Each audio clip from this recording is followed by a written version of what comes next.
नमस्ते साथियों, organic chemistry की मैराथन क्लास शुरू हो चुकी है। आज हम चैप्टर नंबर 11 ऑक्सीजन युक्त क्रियात्मक समूह भाग फर्स्ट की बात करेंगे, जिसमें हम 3 महत्वपूर्ण कंपाउंड एल्कोहल, फिनोल और ईथर, इन तीनों की बात करेंगे। और देखा जाए तो अपने जो केमिस्ट्री में अगर चैप्टर है, ये चैप्टर काफ़ी बड़ा है और कोशिश करेंगे कि 2 दिन की क्लास में इस चैप्टर का हम कंप्लीट रिवीजन कर सकें। और चैप्टर नंबर 10 की मैंने मैराथन क्लास ले ली है और आप लोगों ने उसको देख भी लिया होगा, काफ़ी स्टूडेंटों ने। अब हम बात करें चैप्टर नंबर 11 एल्कोहल, फिनोल और ईथर। बेटा, जब भी आप किसी भी ऑर्गेनिक केमिस्ट्री में पढ़ोगे तो सबसे पहले इम्पोर्टेंट पोर्शन होता है उनका नामकरण। क्या होता है? नामकरण। जब तक हमें उन कंपाउंड का नामकरण नहीं आएगा तब तक हम इसको पढ़ नहीं पाएंगे। चैप्टर नंबर 11 में एल्कोहल, फिनोल और ईथर, अगर तीनों का नामकरण अगर आपको डिटेल से पढ़ना है तो उसका वीडियो इस ऑनलाइन क्लास के डिस्क्रिप्शन में मिल जाएगा, वहाँ से आप पढ़ सकते हो। और शॉर्ट में नामकरण में आपको यहाँ पे समझा रहा हूँ। तो स्टार्ट करते हैं। वीडियो को लाइक और शेयर कर देना। अब देखो, आज का जो अपना है चैप्टर नंबर 11, इस चैप्टर नंबर 11 में हम 3 कंपाउंड पढ़ेंगे। एक तो मैंने लिख दिया बेटा एल्कोहल, दूसरा कंपाउंड मैंने लिखा है फिनोल और तीसरे कंपाउंड को हम क्या बोलते हैं? ईथर। चैप्टर शुरू करेंगे, पढ़ेंगे तो पहले हमें ये तो पता होना चाहिए कि हम तो ये मानते हैं कि ये क्लास में स्टार्ट कर रहा हूँ, 0 से स्टार्ट कर रहा हूँ, हमें कुछ आता ही नहीं है। कि जब भी हम एल्कोहल की बात करें, किसकी बात करें? एल्कोहल, तो सीधी से आपको याद रखना है कि आर और आर का मतलब एल्किल और इसके साथ मैंने क्या जोड़ दिया? OH। तो इस समूह को हम क्या बोलते हैं? एल्कोहल। ROH, O का मतलब OH, OH को हम कौन सा ग्रुप मानते हैं? एल्कोहल ग्रुप मानते हैं, तो ROH। फिनोल की बात करें, बिल्कुल माइंड में फिट कर लेना एक बात कि जब बेंजीन वाले के ऊपर आपने OH जोड़ दिया तो क्या बेंजीन वाले के ऊपर आपने क्या जोड़ दिया? OH, तो उसको हम क्या बोलते हैं? ईथर बोलते हैं। क्या बोलते हैं? ईथर। बेंजीन वाले के ऊपर बेंजीन वाले के ऊपर OH, तो उसको क्या बोल दिया हमने? फिनोल बोला है। ईथर की बात करें तो याद करना, जो ऑक्सीजन होगा और ऑक्सीजन के दोनों तरफ वैलेंसी होगी और इस वैलेंसी के दोनों तरफ हम क्या जोड़ देते हैं? R, तो उस कंपाउंड को हम क्या बोलते हैं? ईथर। तो ये तीनों होते क्या हैं? बिल्कुल माइंड में क्लियर।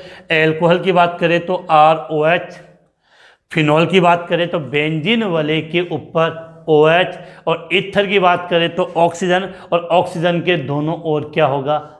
R।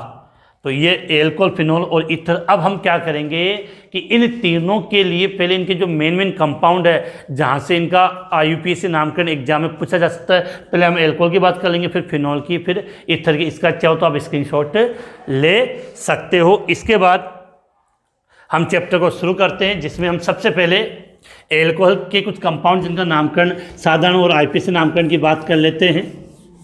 तो देखो, यहाँ पे एल्कोहल की कुछ कंपाउंड में यहाँ लिख रहा हूँ, बिल्कुल ईजिली अपने को समझना है।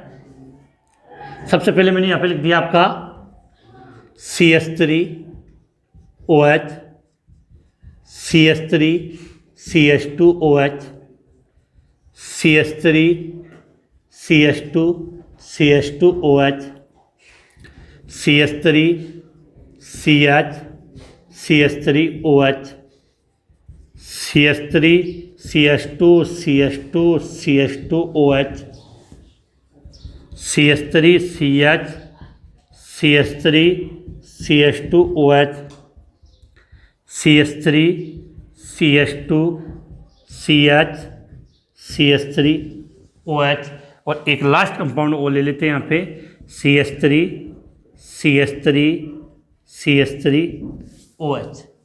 अब देखो, ये नॉर्मली मैंने एल्कोहल लिखा है, हमें इनका क्या लिखना है?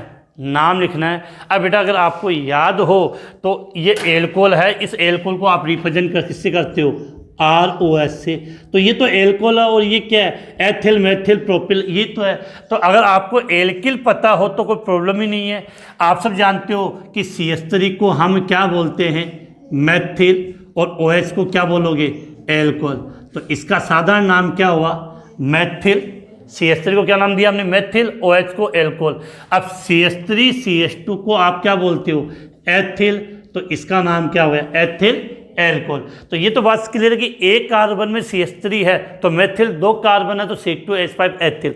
अब देखो बेटा, जैसे ही 3 कार्बन आए तो 3 कार्बन से आपका प्रोपिल बनेगा, 3 कार्बन से क्या बनेगा, प्रोपिल। और प्रोपिल में 2 रूप होते हैं, एन और आइसो, एन और आइसो। अब एन तो कब, जब कार्बन की सीधी श्रृंखला हो, और आइसो कब होता है, जब अंतिम कार्बन से पहले वाले कार्बन पे एक CH3 जुड़ा होता है। तो यहां से अगर आप समझो तो देखो, ये तो गया आपका एन प्रोपिल एल्कोहल, क्योंकि 3 कार्बन की क्या है, सीधी श्रृंखला, क्या है यहाँ पे, जो 3 कार्बन की क्या, ये सीधी श्रृंखला। और यहां देखो अंतिम से पहले वाले कार्बन पे क्या जुड़ा हुआ है, CH3, तो इसके नाम के आगे हम क्या लगा देते हैं, आइसो प्रोपिल। और OH से तो क्या लिख दिया, एल्कोहल। अब यहाँ से कल 1-2 बच्चों के कमेंट्स भी आए थे, उनके यहाँ कन्फ्यूजन था, बड़ा ब्यूटिल शब्द, 4 कार्बन आ गए, 1 2 3 4, सब में कार्बन कितने, 4, तो 4 कार्बन से आपका क्या बनेगा, ब्यूटिल बनेगा, 4 कार्बन से ब्यूटिल। अब ब्यूटिल में याद करना, एक तो एन ब्यूटिल, आइसो ब्यूटिल, द्वितीयक ब्यूटिल और तृतीयक ब्यूटिल होता है। एन तो जब होगा जब कार्बन की सीधी श्रृंखला हो, जब 4 कार्बन की सीधी श्रृंखला हो तब तो हो जाएगा आपका एन ब्यूटिल। अब देखो यहाँ पे, यहाँ से समझने की कोशिश करना, ज़्यादा कन्फ्यूजन यहाँ होता है। पहले इसका नाम लिख दूँ, ये तो हो गया आपका एन, इसका नाम में तो कोई प्रॉब्लम ही नहीं है, इसका नाम तो हमने दे दिया एन ब्यूटिल एल्कोहल। इसको समझे इन दोनों में अंतर क्या है, देखो बेटा कि यहाँ तो अंतर यह है कि OH जिस कार्बन से जुड़ा है, OH इस कार्बन से जुड़ा, और ये कितने से जुड़ा हुआ है, 2 से। और यहाँ OH जिस कार्बन से जुड़ा है वो केवल एक ही कार्बन से जुड़ा है। तो देखो यहाँ OH जिस कार्बन से जुड़ा है वो कितने से जुड़ा है, गौर से 2 से। इस कारण से इसका नाम तो हमने क्या दे दिया, द्वितीयक ब्यूटिल, 4 कार्बन ब्यूटिल, और OH है तो एल्कोहल।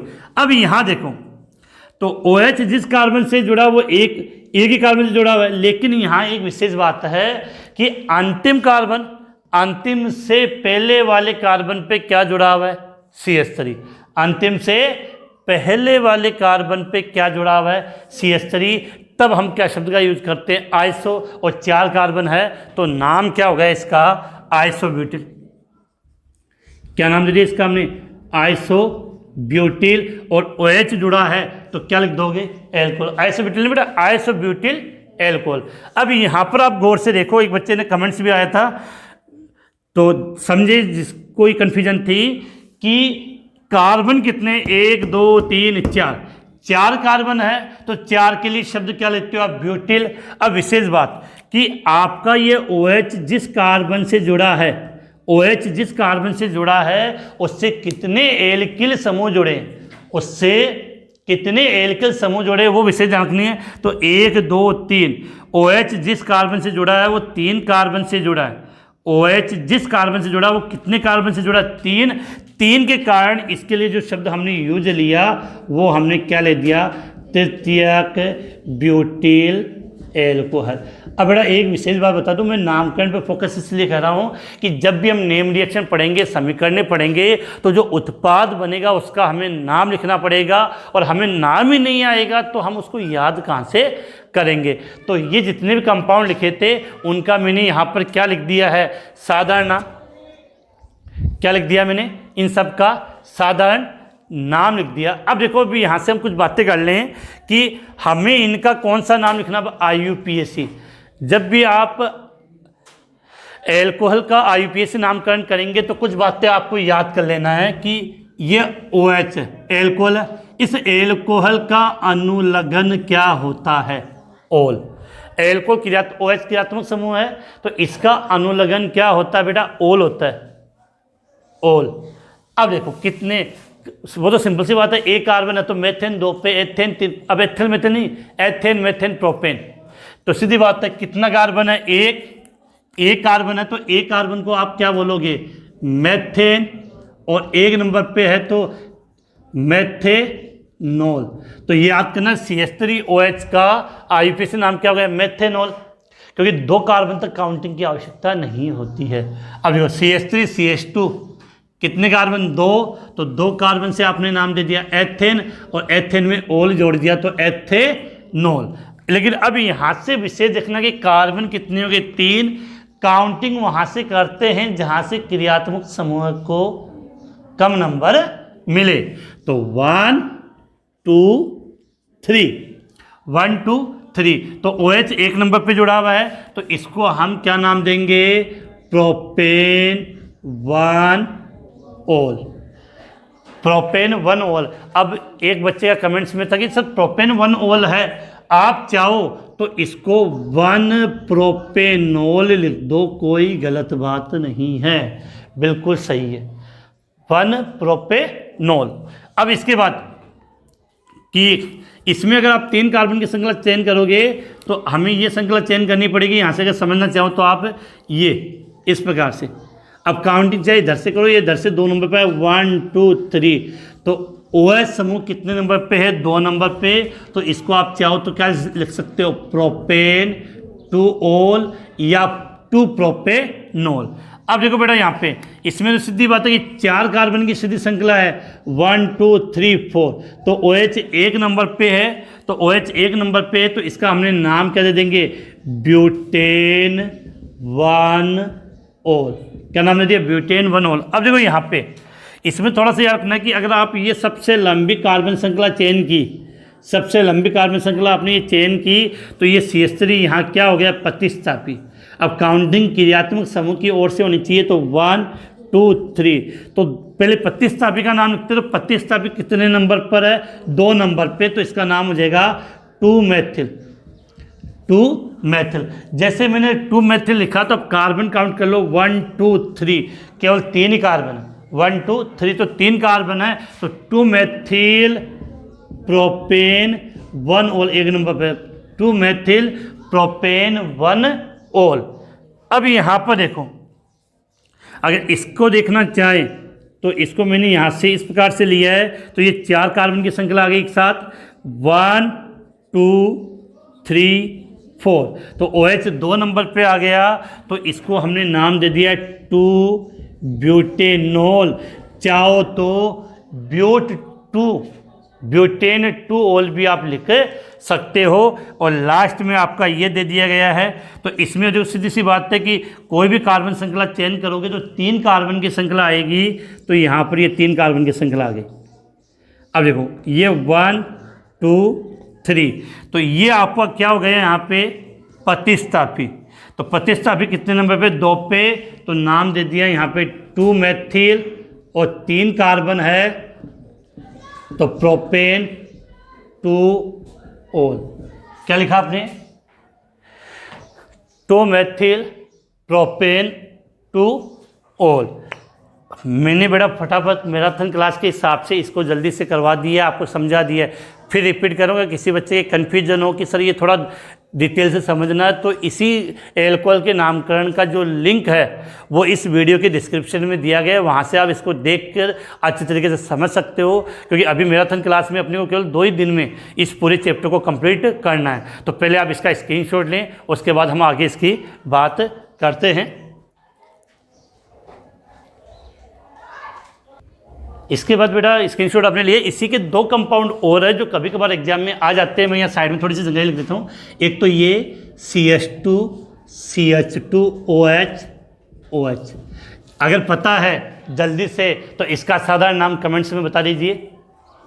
दूसरा एक और कंपाउंड लिख रहा हूँ यहाँ पे, CH2 CH CH2 OH OH OH। ये दोनों कंपाउंड के अगर आपको नाम आते हैं, साधारण नाम आते हैं, तो कमेंट्स में आप बता सकते हो। साधारण और हमें IPAC नाम दोनों सीखने हैं। तो CH2 CH2 OH OH। तो इस कंपाउंड की बात करें तो बेटा इसका साधारण नाम क्या लिखते हो आप, एथिलीन ग्लाइकोल। क्या ये क्या बोलते हैं इसको, एथिलीन ग्लाइकोल। CH2 OH का साधारण नाम क्या होता है, एथिलीन ग्लाइकोल। और CH2 CH CH2 और 3 OH, इसको हम क्या बोलते हैं, ग्लिसरॉल। क्या बोलते हैं बेटा इसको, ग्लिसरॉल। तो याद करना, जब 2 CH2 और 2 OH है तो एथिलीन ग्लाइकोल और 3 है तो इसको क्या बोलते हैं, ग्लिसरॉल। अभी वो बेटा इसके नामकरण में तो प्रॉब्लम ही नहीं है, 2 कार्बन हो, दोनों कार्बन पे OH है तो इसको दे दिया 1 2 और यहाँ पर क्या देगा 1 2 3। अब देखो बेटा सीधी सी बात है कि 2 कार्बन है तो 2 कार्बन को आप क्या बोलते हो, एथेन। 2 कार्बन को क्या बोलते हो आप, एथेन। एक OH 1 नंबर पे, दूसरा OH 2 नंबर पे, 2 के लिए क्या लगा दिया, डाई, और OH का अनुलग्न ओल, पर इसका नाम क्या हो गया, एथेन 1,2 डाइओल। क्या नाम दे दिया हमने, एथेन 1,2 डाइओल। और ग्लिसरॉल की बात करें तो 3 कार्बन है तो 3 कार्बन को आप क्या बोलते हो, प्रोपेन 1 2 3 और 3 के लिए ट्राई और OH के लिए ओल। तो इसका आईपीसी नाम क्या हो गया, प्रोपेन 1 2 3 ट्राई ओल। ये थोड़ा सा अलग है बेटा, इस प्रकार के कंपाउंड है, बिल्कुल एग्जाम में इनका आईपीसी नाम पूछा जा सकता है। क्वेश्चन ज़्यादा अगर आएगा तो वो ऐसे आएगा कि एथिलीन ग्लाइकोल का आईपीसी नाम लिखे या द्वितीयक ब्यूटिल का आईपीसी नाम लिखे, तब मामला बिगड़ जाता है। क्योंकि साधारण नाम याद है तो पहले उससे आपको उसका क्या लिखना पड़ता है, सूत्र, फिर सूत्र के बाद आप उसका क्या लिखोगे, IUPAC नामकरण। तो इसका स्क्रीनशॉट ले लें। इसके बाद फिनोल, फिनोल में कम कंपाउंड, 3-4 कंपाउंड है जिनका नामकरण हमें आना चाहिए। तो जल्दी से इसका स्क्रीनशॉट लें, उसके बाद हम आगे बात करते हैं।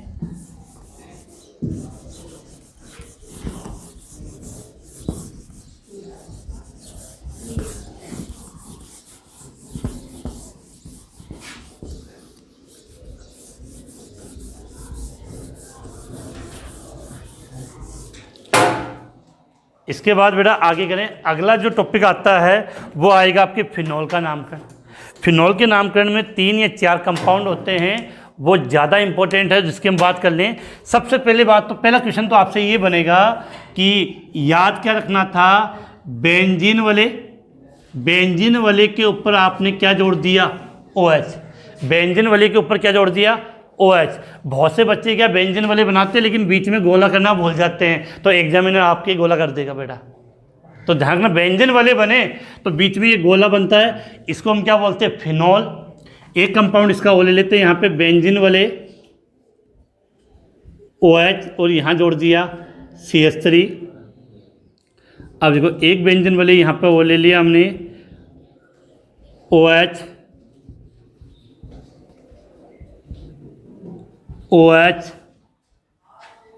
और एक और यहाँ पे बात कर लें OH। तो ये मैंने कुछ कंपाउंड लिखे हैं फिनोल के, तो हमें इनके नामकरण की हम बात कर लेते हैं। अब देखो बेटा, सबसे पहले तो हम इनके साधारण नामकरण की बात करें, फिर हम इसके कौन से नामकरण की बात कर लेते हैं, IUPAC नामकरण। तो बेंजीन वाले के ऊपर OH होता है तो उसको आप क्या बोलते हो, फिनोल। अब बेटा इस कंपाउंड के नामकरण को समझना है। अगर बेंजीन वाले के ऊपर केवल OH होता तब तो फिनोल होता, लेकिन बेंजीन वाले के ऊपर CH3 हो तब बोलते हो टोलुइन, और दोनों है। अब ये तो पता ही है कि 1 और 2 कौन सा रिलेशन है बेटा, ये 1-2 वाला रिलेशन है, ये 1 और 2। 1-2 वाले रिलेशन को हम क्या बोलते हैं, ऑर्थो। ये चीज़ें आपने पढ़ी होगी, नहीं तो समझा दूँ। एक पर दूसरा 2 पे हो तो उसके लिए आप क्या बोलते हो, ऑर्थो। 1-3 के लिए मेटा और 1-4 के लिए क्या शब्द का यूज करते हो, पैरा शब्द का यूज करते हो। अगर बेंजीन वाले पर एक समूह 1 नंबर पे और दूसरा समूह 2 नंबर पे हो तब तो बोलते हैं ऑर्थो। एक 1 पर और एक 3 पर तो मेटा, और एक 1 पर और एक 4 पे हो तो पैरा।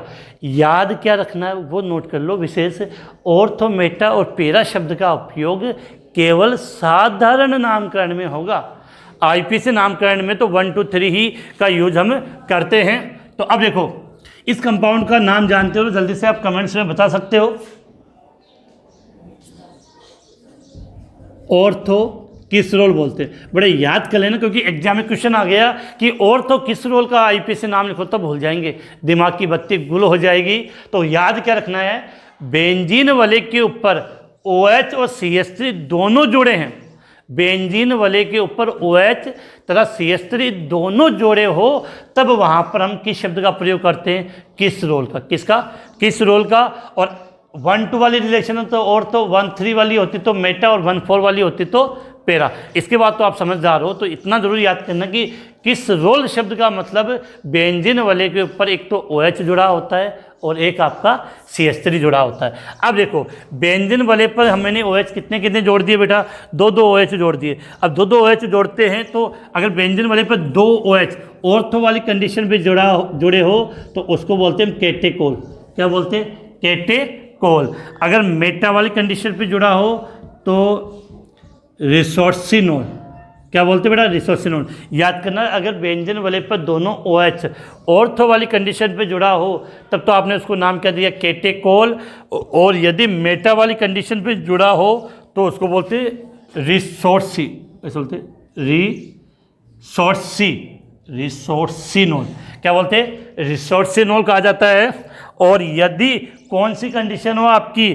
पेरा वाली कंडीशन हो तो इसको या तो हम बोलते हैं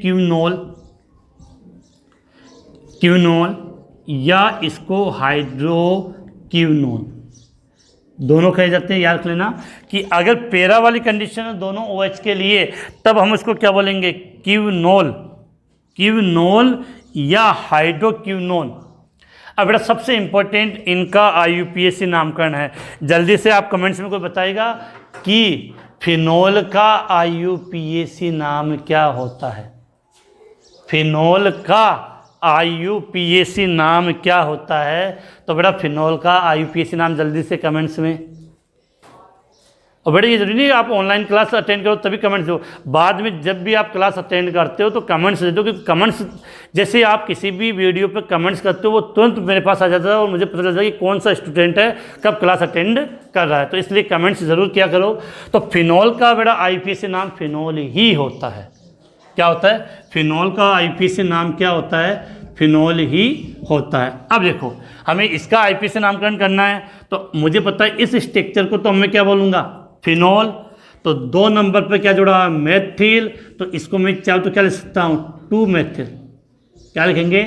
2 मेथिल। और ये क्या हो गया आपका? फिनोल। 2 methyl phenol. अब बेटा इनके नामकरण में तो कोई प्रॉब्लम ही नहीं है। देखो ये OH 1 नंबर पे और ये OH 2 नंबर पे। अब मुख्य किसको माने कन्फ्यूजन है तो इसको हमने क्या मान लिया? बेंजीन वाले। क्या मान लिया? ये बेंजीन वाले। अब इस बेंजीन वाले पर एक OH 1 नंबर पे और दूसरा OH 2 नंबर पे। इस बेंजीन वाले में एक OH 1 नंबर पे, दूसरा OH 2 नंबर पे है। तो इसको हम क्या नाम दे सकते हैं? बेंजीन। एक OH 1 नंबर पे, दूसरा OH 2 नंबर पे। और OH के लिए क्या बोलते हैं? डाई। 2 के लिए डाई और OH के लिए ओल। तो बेंजीन 1,2 डाईओल। बेटा अब इसमें क्या अंतर? बस इसमें इतना ही अंतर, ये 1 2 3, ये 1 2 3 4, 1 2 3 4। तो इसका नाम हो जाएगा 1,3 डाईओल और इसका नाम हो जाएगा 1,4 डाईओल।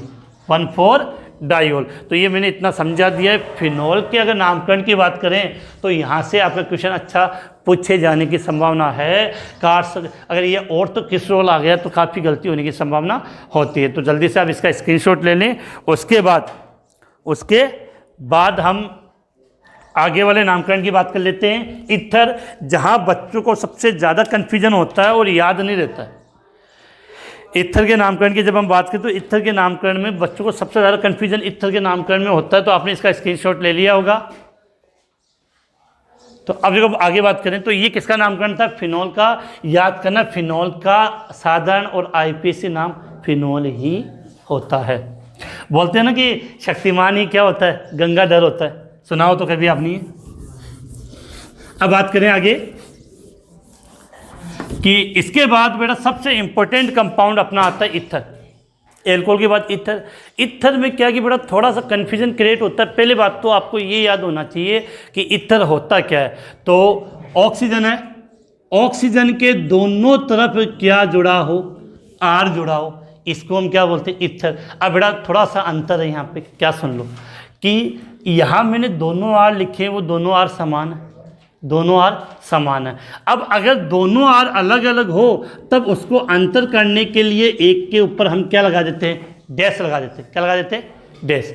तो सीधी बात है, अगर मैंने दोनों आर ऐसे लिख दिए तो वो समान है, और इसके ऊपर मैंने क्या लगा दिया, डैश, अर्थात तो दोनों एल्किल अलग है। अब सुन लेना, जब दोनों आर समान हो तो उसको हम बोलते हैं सरल ईथर।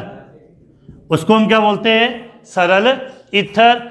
और दोनों आर अगर अलग अलग हो तो उसको हम क्या बोलते हैं, मिश्रित ईथर। अब ये भी समझ लेना कि सरल के लिए चाहे तो हम क्या बोल देते हैं, सम्मित ईथर, और दोनों आर अलग अलग है तो इसको हमने नाम दे दिया असम्मित ईथर। तो ये बात आपकी बिल्कुल क्लियर होनी चाहिए कि अगर हम बात करें किसकी, ईथर की, तो दो ऑक्सीजन होगा, ऑक्सीजन के दोनों और दो एल्किल समूह होंगे, समान है तो सरल या सम्मित, अलग अलग है तो मिश्रित या असम्मित ईथर कहते हैं। तो अब देखो इसका स्क्रीनशॉट ले लें आप। इसके बाद अब देखो इसके कुछ कंपाउंड में लिख देता हूँ जहाँ से नामकरण फिर सीखे कि इसको हमें नामकरण किस प्रकार से इसको हमें करना है। तो नामकरण की जब हम बात कर लेते हैं तो इसके कुछ कंपाउंड में यहाँ पे लिख रहा हूँ कि हमें याद कैसे रखना है। पहला लिखा मैंने CH3O CH3, दूसरा लिखा मैंने CH3O CH2 CH3, तीसरे कंपाउंड की बात कर ले एक और CH3O CH2 CH2 CH3, फिर यहाँ लिख दिया CHO CH CH3 CH3। इसके बाद एक लिख दिया C2H5O C2H5, यहाँ लिख दिया C6H5O C6H5O, और यहाँ पे लिख दिया मैंने CH3। अब ये मैंने ईथर के कुछ कंपाउंड लिखे हैं, हमें पहले इनका साधारण नाम लिखना है, फिर हमें क्या लिखना है, IUPAC नाम। अब सुन लेना बेटा, जब हम साधारण नाम लिखते हैं तो O के लिए शब्द क्या बोलेंगे, ईथर। अब दोनों एल्किल समान हो तब तो डाई एल्किल ईथर हो जाएगा। दोनों आर अर्थात दोनों एल्किल समान हो तो क्या लिख देंगे, डाई एल्किल ईथर। और दोनों एल्किल अलग अलग हो तो अलग अलग उनका नाम लिखना, और जो अल्फ़ाबेट में पहला है उसको पहले लिख दें। तो यहाँ से आप ये बात समझ लेना कि यहाँ लिख देता हूँ कि एक तो ये कंडीशन होगी ROR, दोनों आर समान हो, और दूसरी कंडीशन हो कि दोनों आर क्या हो, अलग हो। तो दोनों आर समान हो तब तो हम नाम क्या देते हैं इसका, डाई एल्किल ईथर। क्या नाम दिया, डाई एल्किल ईथर। लेकिन दोनों आर अलग अलग हो तो क्या लिखेंगे हम, एल्किल ईथर। अब बेटा एल्किल में पहले कौन सा आएगा, जो अंग्रेजी वर्णमाला में ABCD में जो पहले आए उसको पहले लिखना है। अब देखो नामकरण की बात कर लें कि देखो इधर भी CH3 है, इधर भी CH3 है, तो दोनों समान है। तो दोनों समान है तो CH3 को आप क्या बोलते हो, मेथिल। कितने मेथिल हो गए बेटा, 2, तो नाम लिख दिया डाई मेथिल। और इसके लिए थोड़ा इधर लिख लेते हैं, जगह स्पेस है अपने पास, कि दोनों CH3 के लिए क्या लिख दिया, डाई मेथिल ईथर। क्या नाम हो गया, डाई मेथिल ईथर। अब यहाँ देखो एक तरफ तो है मेथिल और एक तरफ है एथिल। ये आप समझते हो कि मेथिल का पहला अक्षर क्या होता है, M, और एथिल का पहला अक्षर क्या होता है, E। एथिल का पहला अक्षर E, तो ABCD में पहले क्या हुआ है, E आवा है। तो आप इन चाहो तो क्या लिख सका, ethyl methyl ether, ethyl methyl ether हम इसको लिख सकते हैं। अब देखो यहाँ पे कि इधर N का मतलब मेथिल हो गया, और ये हो गया आपका N प्रोपिल। 3 कार्बन की श्रृंखला बेटा, 3 कार्बन की श्रृंखला क्या हो गया, N प्रोपिल। तो पहले मेथिल आएगा तो नाम क्या हो जाएगा इसका, methyl N propyl ether, N propyl ether. अब देखो यहाँ पर ये समूह आपको पहचान में आनी चाहिए कि यहाँ पर ये क्या लिखा हुआ है, CH3 आपका। तो अब देखो ये तो हो गया आपका मेथिल, और इसको आप क्या बोलते हो, आइसोप्रोपिल। देखो इधर से अगर आप देखोगे तो अंतिम देखो बेटा शब्द क्या पकड़ने हैं, जब कार्बन कितने हो, 3, 3 कार्बन हो तो ये तो एन प्रोपिल बनेगा या आइसोप्रोपिल, तो ये तो 3 कार्बन की सीधी श्रृंखला तो एन प्रोपिल, और इस प्रकार से है तो आइसोप्रोपिल। तो देखो मेथिल का पहला अक्षर एम हो गया और आइसोप्रोपिल का पहला अक्षर आई होता है, तो पहले कौन आएगा, आई आएगा। तो याद रखना इसका जब हम नाम लिखेंगे तो नाम ऐसा आएगा आइसोप्रोपिल मेथिल ईथर। क्या लिख दिया, isopropyl methyl ether, isopropyl methyl ether. अब देखो इधर भी क्या लिखा है मैंने, एथिल, इधर भी क्या लिखा है, एथिल, तो इसमें तो प्रॉब्लम ही नहीं है। तो क्या लिख दिया हमने, डाई एथिल ईथर। क्या लिख दिया, डाई एथिल ईथर। अब देखो यहाँ पे ये क्या आपका जानते होंगे नाम, C6H5, क्या बोलते हो आप इसको, फेनिल। और ये आपका क्या हो गया, मेथिल, तो मेथिल का पहला अक्षर एम, फेनिल का पहला अक्षर पी, फिनाइल बोलते हैं इंग्लिश में फेनिल, तो पहला अक्षर क्या होता है बेटा, इसका पी होता है। तो पहले एम आता है या पी आता है, एम आता है, तो इसका हम नाम क्या लिख देंगे, मेथिल फेनिल ईथर। तो उम्मीद है कि सादा नामकरण, तो अगर आप इसको स्क्रीनशॉट लिखकर एक बार इसको अपनी रफ नोटबुक में या फेयर नोटबुक में लिखोगे तो ईजिली आपको ये नामकरण यहाँ पर ईजिली समझ में आ जाएगा। अगर अब हम बात करें इनका IUPAC नामकरण, तो बेटा IUPAC नामकरण में एक प्रॉब्लम आती है, वो आप समझ लेना, फिर से समझा दूँ कि यहाँ से जो आपने इथर लिखा, मैं यहाँ लिख रहा हूँ समझाने के लिए, ROR, चाहे समान हो या अलग हो उससे कोई मतलब नहीं है, कि दोनों आर समान है तो कोई बात ही नहीं है। सुन लेना बेटा, विशेष बात करूँ कान लगा के, कि ORR, कि ऑक्सीजन के दोनों ओर आर होगा, समान है तो कोई कन्फ्यूजन नहीं है, अलग अलग है तब देखो क्या करना है कि इस ऑक्सीजन को आर के साथ रखना है।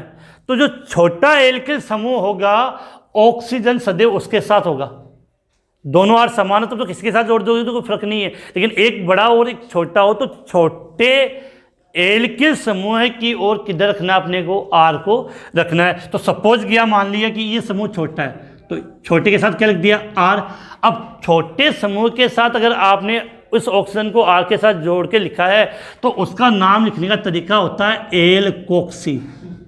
क्या नाम लिखा है, एल्कोक्सी। अब जो एल्कोक्सी से याद कैसे करना है, अगर CH3 के साथ जुड़ा हो, मेथिल के साथ जुड़ा हो तो नाम हो जाएगा मेथोक्सी, अगर एथिल के साथ ऑक्सीजन जोड़ा है तो एथोक्सी। ये दो ही मुख्यतः आपके काम में आएंगे, मेथिल है तो मेथोक्सी, एथिल है तो एथोक्सी हो जाएगा। अब देखो यहाँ ये क्या बच गया आपका, आर। इस आर का नाम आपको एल्केन के अनुसार देना है।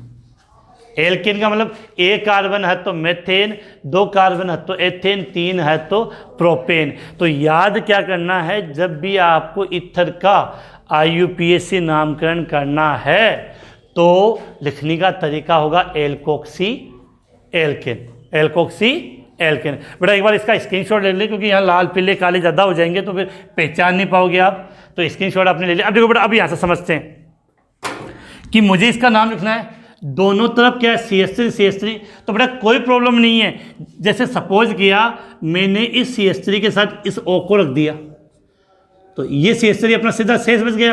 अब देखो O को जिसके साथ, जिस एल्किल समूह के साथ रखते हैं उसका नाम होता है एल्कोक्सी, तो एल्कोक्सी का अकॉर्डिंग इसका नाम हो जाएगा मेथोक्सी। क्या नाम हो गया, मेथोक्सी। अब देखो CH3 कितना कार्बन है, 1, तो 1 कार्बन से इसका नाम हो जाएगा मेथेन।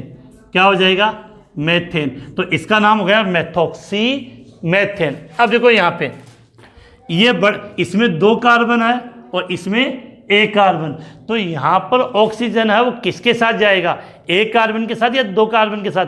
हमने क्या सीखा, छोटे समूह के साथ O को रखना है, छोटे एल्किल समूह के साथ O जाएगा, तो इस छोटे वाले के साथ ये हो गया। तो देखो CH3 के साथ O है तो नाम तो जाएगा मेथोक्सी, और 2 कार्बन है तो 2 कार्बन से आपका एथेन हो जाएगा, तो इसका नाम क्या हो जाएगा, मेथोक्सी एथेन। क्या नाम हो गया, मेथोक्सी एथेन। अब देखो बेटा इसमें भी छोटा समूह यही है तो इसका हो जाएगा मेथोक्सी। लेकिन एक बात और, जैसे ही 3 कार्बन आगे काउंटिंग बतानी पड़ेगी कि ये मेथॉक्सी कितने नंबर कार्बन पे जुड़ा है। कैसे, देखो इधर, इसमें भी 3 कार्बन है, इसमें भी 3 कार्बन है, तो यहाँ पर भी इसको भी मेथॉक्सी बोलेंगे, इसको भी मेथॉक्सी बोलेंगे। अब इसमें काउंटिंग करोगे तो आप कहाँ से करोगे, इधर से करोगे, 1 2 3। इसमें काउंटिंग या तो इस सिरे से होगी या इससे, तो क्या हो जाएगा 1 2 3। तो इसमें तो मेथॉक्सी 1 नंबर वाले कार्बन से जुड़ा हुआ है, इसमें मेथॉक्सी 2 नंबर वाले कार्बन से जुड़ा हुआ है। तो देखो मेथॉक्सी है तो 1 मेथॉक्सी 1 नंबर पे जुड़ा है, तो 1 मेथॉक्सी, और 3 कार्बन को आप क्या नाम दे दिया, प्रोपेन, तो नाम हो गया 1 मेथॉक्सी प्रोपेन। अब इसमें देखो, इसमें ये मेथॉक्सी कितने नंबर पे जुड़ गया, 2 पे, तो इसका नाम हो जाएगा 2 मेथॉक्सी, और 3 कार्बन है बेटा, 1 2 3, 3 कार्बन है, तो क्या नाम दे दिया आपने, प्रोपेन। अब देखो दोनों तरफ समान है, तो जिसके साथ ओ चाहे उसके साथ रख सकते हो, तो इसको तो आप क्या नाम दे दोगे, एथॉक्सी, और 2 कार्बन से एथेन, तो इसका जो नाम होगा वो क्या हो जाएगा, एथॉक्सी एथेन। क्या नाम हो गया, एथॉक्सी एथेन नाम हो जाएगा। और इसके नामकरण को अगर आप समझ जाओ, C2H5O एथॉक्सी एथेन हो गया। अब देखो इसमें बेटा C6H5, तो ये बड़ा 6 कार्बन हो गया, तो ये बड़ा हो गया, तो ये क्या हो गया, छोटा, तो छोटे को तो आप क्या बोलोगे, मेथॉक्सी। अब ये C6H5 ये बेंजीन वाले का रूप होता है, बेंजीन होता है इसका नाम। जो सादा नाम है तो आप क्या बोल सकते हो, फेनिल, और जब इसका आप IUPAC नामकरण करोगे तो क्या बोलोगे, बेंजीन। तो इसका अगर आप नाम लिखोगे तो क्या नाम हो जाएगा, मेथॉक्सी बेंजीन, मेथॉक्सी बेंजीन। तो बेटा ये इथर के नामकरण थे, काफ़ी कन्फ्यूजन आता है, फिर से रिपीट कर दूंगी। अगर आपने ये नामकरण वाला टॉपिक पहले नहीं पढ़ा है और आपको लगे कि डिटेल से पढ़ना है, तो इथर के नामकरण को मैंने डिटेल से पढ़ाया है, और वीडियो के डिस्क्रिप्शन में आपको उसका लिंक अच्छे तरीके से मिल जाएगा, तो आप वहाँ से भी देख सकते हो। जल्दी से इसका स्क्रीनशॉट लें, उसके बाद हम आगे बात करते हैं। तो ये हो गया आपके, तो यहाँ से हमने फिनोल, एल्कोहल और ईथर तीनों का मैंने नामकरण समझा दिया है। और फिर से रिपीट कर दूँ कि डिटेल से देखना तो वीडियो के डिस्क्रिप्शन में आपको इसके लिंक और मिल जाएगा। अब हम बात करते हैं इस चैप्टर की नेम रिएक्शन। बेटा इस चैप्टर में काफ़ी नेम रिएक्शन है, जिनमें से 3 नेम रिएक्शन तो बहुत ज़्यादा इम्पोर्टेंट है, नाम सुना हो तो। एक कोल्बे अभिक्रिया या कोल्बे सिमट अभिक्रिया बोलते हैं, दूसरी राइमर टीमान अभिक्रिया, इसके अंदर 2 होती है, फॉर्मुलीकरण और कार्बोक्सिलीकरण, और तीसरा विलियमसन ईथर संश्लेषण।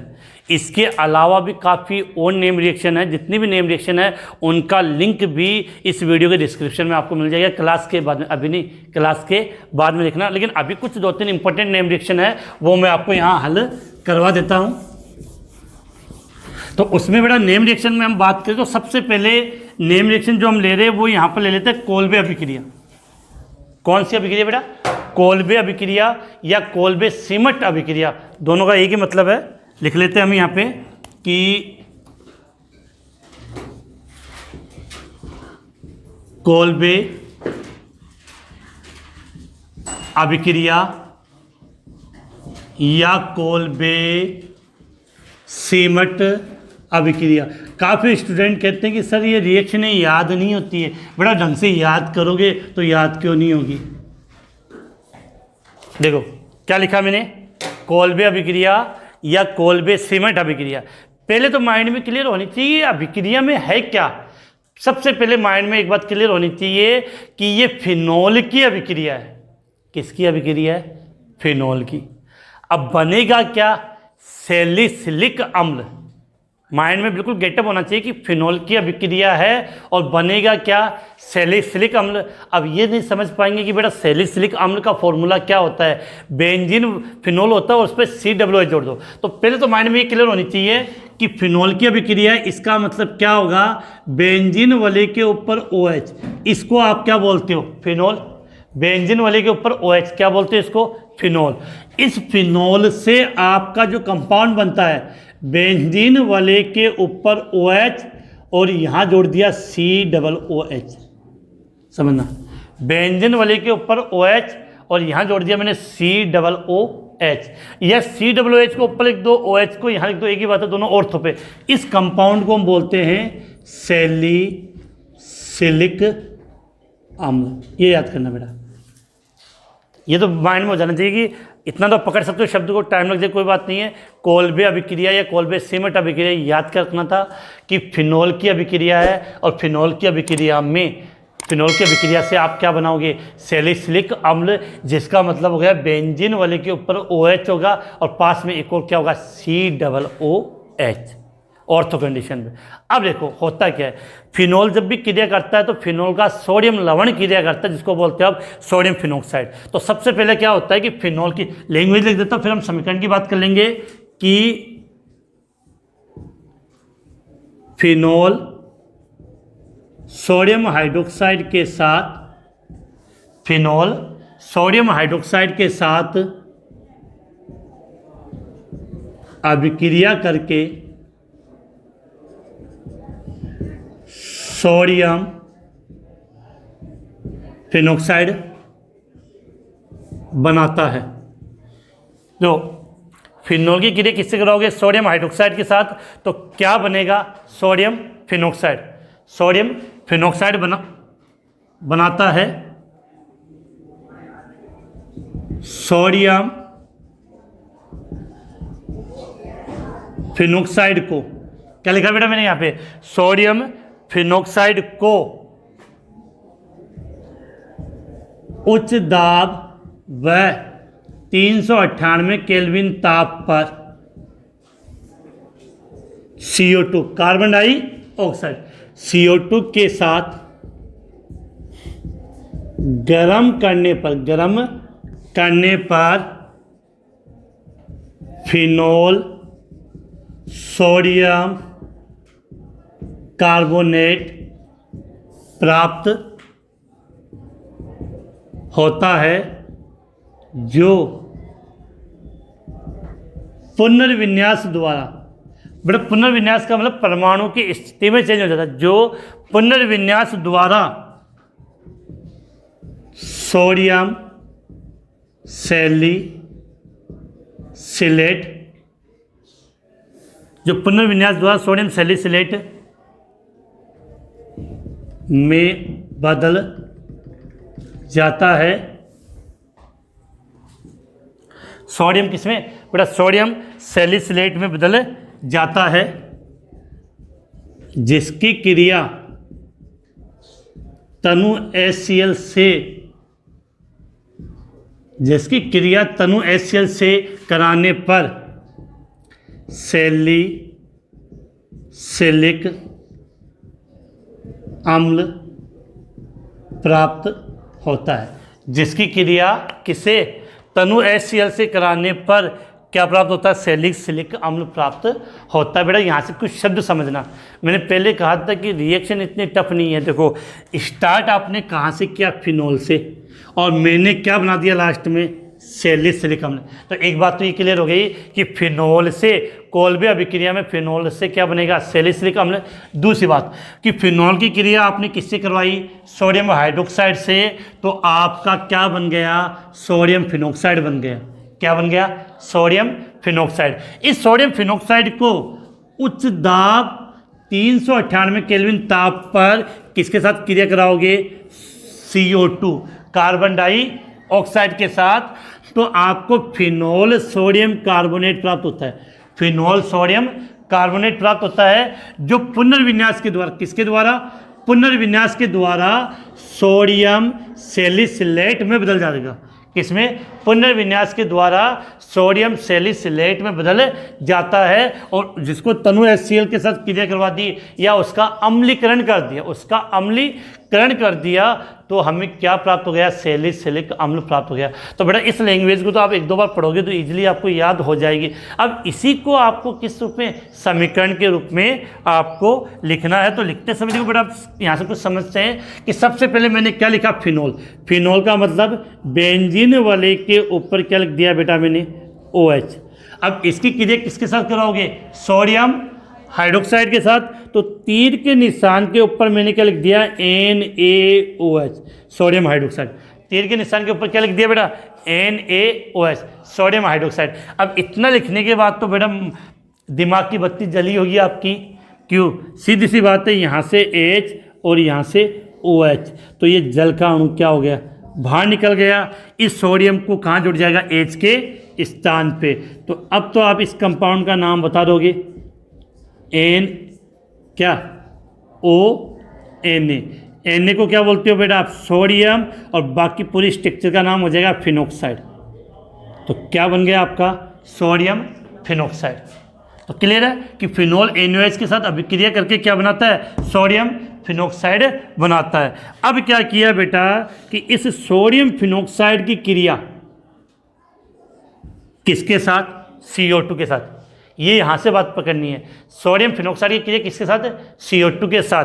कितना टेम्परेचर बेटा, 398 केल्विन, 398 केल्विन टेम्परेचर था और उच्च दाब। तो देखो कंपाउंड क्या बनेगा, फिनोल सोडियम कार्बोनेट। समझना क्या, वो समझ लो आप। होगा क्या कि ये जो CO2 है, ये जो CO2 है वो इस O और Na के बीच में बिठा दो, आप रख दो। अब देखो CO2 है तो इसका मतलब क्या होता है, C डबल बॉन्ड O होता है, C double bond O। CO2 मतलब 2 है तो C डबल बॉन्ड O। इसको कहाँ सेट करना है, इन दोनों के बीच में। तो कंडीशन आपकी क्या आ जाएगी, ये यहाँ लिखा। अब देखो ये O था, O के बाद C डबल O Na हो गया। इस कंपाउंड को हम नॉर्मली क्या बोल देते हैं, फिनोल सोडियम कार्बोनेट हो गया। अब बेटा देखो आपको पता है कि यहाँ से तो ये समूह जुड़ गया, बाकी इन सब कंडीशन पर एक एक हाइड्रोजन है या नहीं है, कि बेंजीन वाले के प्रत्येक कार्बन पे एक हाइड्रोजन होता है। तो यहाँ पर भी क्या एक हाइड्रोजन है, हमें आवश्यकता है तो आप उसको रिप्रेजेंट कर दो, नहीं तो मत करो। तो हमें पता है यहाँ पर हाइड्रोजन है, तो उस हाइड्रोजन को मैंने यहाँ पे रिप्रेजेंट कर दिया, H लिख दिया, ठीक है। अब नेक्स्ट पद में क्या होता है, फिनोल सोडियम कार्बोनेट बनता है, उसका क्या होगा बेटा, पुनर्विन्यास। क्या होगा, पुनर्विन्यास। तो बेटा एक बच्चे की नोटबुक को चेक कर रहा था तो उसने रिएक्शन लिखी थी पुनर्विन्यास, तो उसको पुनर्विन्यास तो याद हुआ नहीं, लिख दिया पुनर्विवाह। अब मुझे समझ नहीं पुनर्विवाह कहाँ से हो जाएगा, शब्दों पर थोड़ा ध्यान देने की बात होती है। तो पुनर्विन्यास। तो अब होगा क्या, यहाँ से एक बात समझना, होता क्या है कि ये कंपाउंड यहाँ से टूटता है, समझना यहाँ से बिल्कुल। तो ये पुनर्विन्यास का मतलब मैंने ये कि कहा था कि परमाणु की जो स्थिति होती है वो चेंज हो जाती है। तो ये H तो कहाँ चला जाएगा, यहाँ पर क्या होगा बेटा, ये दोनों आपस में चेंज हो जाएंगे। H तो चला जाएगा ऊपर, C डबल O Na कहाँ आ जाएगा, नीचे। H तो कहाँ चला जाएगा ऊपर, C डबल O Na कहाँ आ जाएगा, नीचे। तो कंडीशन आपकी ये हो गया। तो OH तो कहाँ चला गया ऊपर, और C डबल O Na कहाँ आ गया, नीचे। ये कंडीशन आ गई। अब इस कंपाउंड को आप क्या बोलते हो बेटा, सोडियम सैलिसिलेट। क्या बोलते हैं बेटा, सोडियम सैलिसिलेट। अब बेटा करना क्या है, लास्ट में जो सोडियम सैलिसिलेट बना है उसकी क्रिया किससे करवा दो, तनु HCl के साथ। तो इसकी क्रिया में यहाँ लिख रहा हूँ, थोड़ी सी जगह कम ना पड़ जाए, तो तनु HCl। अब बेटा थोड़ा सा अगर आप अपना IQ यूज कर लोगे तो बिल्कुल समझ में आ जाएगा कि यहाँ से आपका Na और यहाँ से आपका Cl, तो NaCl क्या हो गया, बाहर चला गया। इस H को आपने यहाँ पे जोड़ दिया, तो इस H को यहाँ पर जोड़ते देखो ये स्ट्रक्चर बनी नहीं बनी, बन गई बिल्कुल। इस H को जैसे आप यहाँ पर लिखोगे ये स्ट्रक्चर बन गई। इसका मतलब क्या बन गया, ये बेंजीन वाले, यहाँ पर OH, ये बेंजीन वाले यहाँ पे OH, और यहाँ C डबल OH, और यहाँ से क्या बाहर चला गया था, माइनस NaCl में यहाँ पे बाहर कर देता हूँ। तो इसका नाम तो यहाँ फिनोल सोडियम कार्बोनेट। और ये आपका क्या बन गया, यहाँ लिख दो सामने इसका नाम, सैलिसिलिक अम्ल। तो बेटा जितनी भी थी आपकी ये कोल्बे अभिक्रिया या कोल्बे सिमट अभिक्रिया है, जितनी इजी लैंग्वेज में थी वो मैंने आपको समझा दी है। इतना बताने के बाद तो अब तो आपके माइंड में, आपकी खोपड़ी के अंदर ये छप जानी चाहिए कि भूलो ना बिल्कुल। बड़ा एक मिनट। तो बात करें तो बिल्कुल खोपड़ी का नाम लेते ही मोबाइल भी हिल गया बेटा आपका। तो अब बात करें यहाँ पे कि बिल्कुल क्लियर होनी चाहिए, कोल्बे अभिक्रिया या कोल्बे सिमेट अभिक्रिया है, क्या होता है इसमें, फिनोल से क्या बनता है, सैलिसिलिक अम्ल बनता है। सैलिसिलिक का फॉर्मूला याद होना चाहिए, डायरेक्ट आ भी सकता है, बेंजीन वाले के ऊपर OH और उसकी ऑर्थो कंडीशन पर COOH, ये कंडीशन होती है। आप इसका स्क्रीनशॉट ले लें। इंपॉर्टेंट नेम रिएक्शन है कोल्बे अभिक्रिया, कोल्बे सिमेट अभिक्रिया। इसके बाद हम नेक्स्ट रिएक्शन की बात करेंगे, रायमंड टीमान अभिक्रिया, जिसके अंदर 2 अभिक्रिया आ जाती है।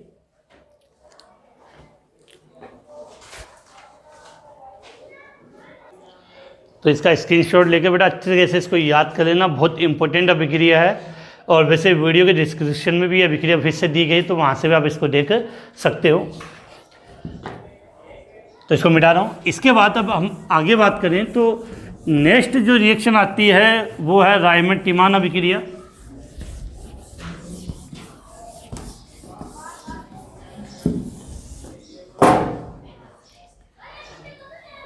तो नेक्स्ट रिएक्शन कौन सी है, रायमर टीमान अभिक्रिया। और इसमें 2 आती है, एक तो आएगी रायमर टीमान फॉर्मिलीकरण अभिक्रिया, जिसमें तो बनता है आपका सैलिसैल्डिहाइड। दूसरी आती है रायमर टीमान कार्बोक्सिलीकरण अभिक्रिया, जिसमें सैलिसिलिक अम्ल बनता है। तो यहाँ अभिक्रिया की हम बात करते हैं। नेक्स्ट जो हेडिंग आपकी बात कर लेते हैं बेटा इसमें कि रायमर टीमान अभिक्रिया। समझना बेटा, यहाँ से फिर से समझा रहा हूँ। रायमर टीमान अभिक्रिया कितनी होगी, 2 होगी, एक तो फॉर्मिलीकरण वाली और एक आपकी कौन सी, कार्बोक्सिलीकरण वाली। तो यहाँ पहले हम ले लेते हैं इसमें नंबर फर्स्ट, रायमर टीमान फॉर्मिलीकरण अभिक्रिया। इंपॉर्टेंट अभिक्रिया बेटा, अच्छी एग्जाम में आ जाती है। फॉर्मिलीकरण अभिक्रिया, रायमंड टीमान फॉर्मिलीकरण अभिक्रिया। तो बेटा जब अभिक्रिया अपने को याद करनी है तो सबसे पहले अपने माइंड में क्या होनी चाहिए कि इस अभिक्रिया किसकी है और क्या बनता है। तो सबसे पहले आपके माइंड में क्लियर होनी चाहिए कि ये अभिक्रिया किसकी है, आपके फिनोल की, बेंजीन वाले के ऊपर OH, और इससे आपका बनेगा सैलिसैल्डिहाइड। आपने कोल्बे सिमेट अभिक्रिया पढ़ी, उसमें बनता है सैलिसिलिक अम्ल और यहाँ बनता है सैलिसैल्डिहाइड, मतलब एल्डिहाइड आ जाएगा। तो फिनोल और इससे जो आपका बनेगा ये बेंजीन वाले OH, अगर आपने कार्बोक्सिलिक अम्ल जोड़ते तब तो नाम होता है सैलिसिलिक अम्ल, और यहाँ पे मैंने जोड़ दिया CHO, इसको बोलते हैं हम सैलिसैल्डिहाइड। तो याद करना है, रायमंड टीमान फॉर्मिलीकरण अभिक्रिया में, रायमंड टीमान फॉर्मिलीकरण अभिक्रिया में फिनोल से क्या बनेगा, सैलिसैल्डिहाइड। अब सबसे पहली बात तो अगर इस अभिक्रिया की हम बात करें, इस अभिक्रिया को हम लिखेंगे कैसे, तो यहाँ पर याद करना है कि फिनोल की अभिक्रिया क्लोरोफॉर्म के साथ होगी। फिनोल की अभिक्रिया किसके साथ, क्लोरोफॉर्म और KOH के साथ होती है। अब क्लोरोफॉर्म CaCl3 होता है, तो 3 KOH लेंगे तो अभिक्रिया वहाँ से, तो सिंपल से लैंग्वेज में लिख सकते हैं कि फिनोल को क्लोरोफॉर्म तथा जलीय KOH के साथ अभिक्रिया करवाने पर उसकी ऑर्थो कंडीशन पे एल्डिहाइड, सैलिसैल्डिहाइड एल्डिहाइड CHO समूह है, जुड़ जाता है, प्रवेश कर जाता है। इस अभिक्रिया को क्या बोलते हैं कि रायमंड टीमान फॉर्मिलीकरण अभिक्रिया बोलते हैं, और इससे हमें सैलिसैल्डिहाइड प्राप्त होता है। जैसा हम लैंग्वेज में लिखना चाहे वैसे इजीली लिख सकते हैं। तो यहाँ मैं लिख रहा हूँ कि क्या लिख रहे हैं बेटा यहाँ पे, फिनोल। तो फिनोल की अभिक्रिया आप किसके साथ कराओगे बेटा, क्लोरोफॉर्म। तो फिनोल की अभिक्रिया, फिनोल की अभिक्रिया क्लोरोफॉर्म के साथ, फिनोल की अभिक्रिया क्लोरोफॉर्म के साथ क्षार। अब बेटा क्षार के रूप में चाहो तो आप KOH ले लो या NOH। फिनोल की अभिक्रिया क्लोरोफॉर्म के साथ क्षार की उपस्थिति में कराने पर बेंजीन की ऑर्थो स्थिति पर CHO समूह छूट जाता है, जिससे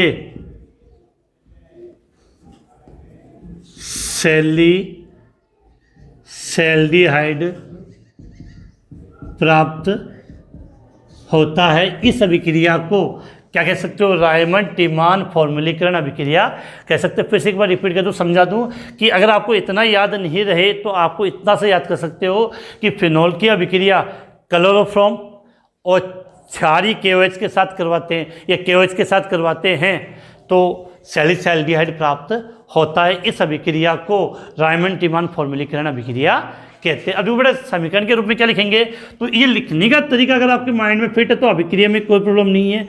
ये लिखा मैंने, देखो यहाँ पे फिनोल का मतलब OH और ये बेंजीन वाले, OH और बेंजीन वाले। क्रिया किससे करवाओगे आप? क्लोरोफॉर्म से। क्लोरोफॉर्म का फॉर्मूला आप सब जानते हो, क्या होता है? CHCl3 होता है। क्लोरोफॉर्म का फॉर्मूला क्या होता है? CHCl3। कितने Cl बेटा? 3। तो इन 3 को मैंने लिख दिया 1 2 और 3, 1 2 3। अब 3 Cl लिए हैं तो बेटा KOH या NOH में से कुछ लोगे, तो यहाँ पर हम KOH ले लें। KOH कितने लेंगे बेटा? 3। यहाँ से याद कर सकते 1 2 3, तो एक KOH, दूसरा KOH और तीसरा KOH। अभिक्रिया करवा दी। अब देखो बेटा बनता है क्या, तो हमें पता बनेगा तो ये, क्योंकि इसी को हम बना रहे सैलिसैल्डिहाइड। लेकिन याद कैसे करोगे, तो उसके लिए अपने को यहाँ पर कुछ बातें आपको समझनी है कि देखो सीधी सी बात है कि 3K के साथ, इसके साथ एक चीज़ और, बेंजीन वाले के देखो यहाँ तो OH जोड़ दिया, बाकी प्रत्येक कार्बन पे क्या होता है? हाइड्रोजन। अगर आपको आवश्यकता है तो आप उसको रिप्रेजेंट कर सकते हो। तो यहाँ पर मैंने एक H को यहाँ पे रिप्रेजेंट कर दिया। अब देखो होगा क्या कि यहाँ से 3K के साथ 3 Cl क्या हो गए? बाहर चले गए, तो -3K Cl क्या हो गया? अलग हो गया। अब देखो गौर से कि यहाँ से एक H, अब देखो बात समझे यहाँ से कि हमें जल का अणु बाहर निकालना है। तो देखो अगर 2 ऑक्सीजन लूँ, कितने ऑक्सीजन? 2 ऑक्सीजन लूँ तो हाइड्रोजन कितने चाहिए? 4। तो एक हाइड्रोजन तो यहाँ से हो गया OH और एक H यहाँ से चला गया, तो कितने जल के अणु हो गए? 2 जल के अणु बाहर चले गए। अब देखो जैसे ये H बाहर गया तो यहाँ पर क्या जोड़ेगा? बच्चा क्या? CHO। ये तो बनाया CHO, तो क्या जोड़ दो? CHO। तो ये जो बच्चा हुआ समूह है CHO, उसको यहाँ पे जोड़ दो, तो कंडीशन आपकी ये आ जाएगी OH CHO। ये अलग हो गए, इसको आपने क्या नाम दे दिया? सैलिसैल्डिहाइड। तो ये प्राप्त हो गया। तो उम्मीद है रिएक्शन आपको समझ में आ गई होगी। आ गई है तो कमेंट्स में ज़रूर बता दें कि ये रिएक्शन कैसे लगी है। बिल्कुल कमेंट ज़रूर करना है। अब जब हम बात करें इसके लिए फिर से, रायमंड टीमान अभिक्रिया में पहली अभिक्रिया हमने कौन सी ली है? रायमंड टीमान फॉर्मलीकरण अभिक्रिया।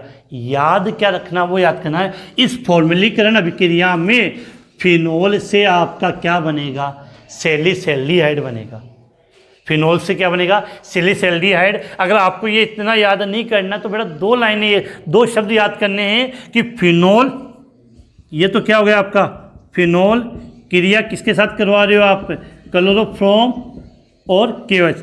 तो फिनोल की क्रिया क्लोरोफॉर्म और KOH के साथ करवाते हैं तो क्या प्राप्त होता है? सैलिसैल्डिहाइड। इस अभिक्रिया को आपने क्या नाम दे दिया? रायमंड टीमान फॉर्मलीकरण अभिक्रिया नाम दिया है। इसका स्क्रीनशॉट ले लें। फिर इसमें हम नेक्स्ट रिएक्शन रायमंड टीमान कार्बोक्सिलीकरण अभिक्रिया क्या उसकी बात और कर लेते हैं। तो जल्दी से आप इसका स्क्रीनशॉट लें, उसके बाद हम नेक्स्ट रिएक्शन की बात करते हैं।